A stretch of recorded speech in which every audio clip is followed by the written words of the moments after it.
भारत में चरण स्पर्श की परंपरा कब शुरू हुई?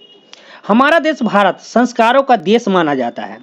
कई संस्कारों को आज भी लोग उतना ही महत्व देते हैं जितना पहले देते आए थे।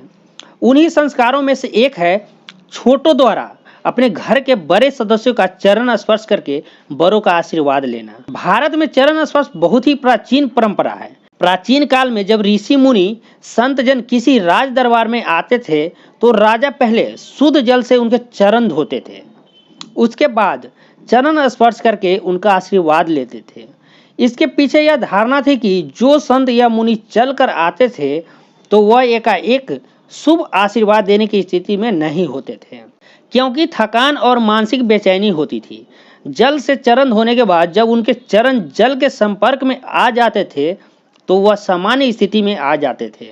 उसके बाद चरण स्पर्श करते समय ऋषि मुनियों द्वारा जो आशीर्वाद मिलता था वह सकारात्मक होता था और राजा महाराजाओं के लिए वरदान की तरह होता था।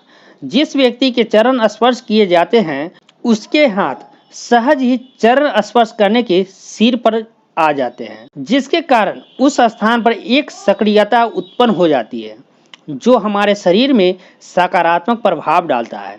हमारे देश में आज भी बड़ों से चरण स्पर्श करके आशीर्वाद लेना संस्कार में जुड़ा है।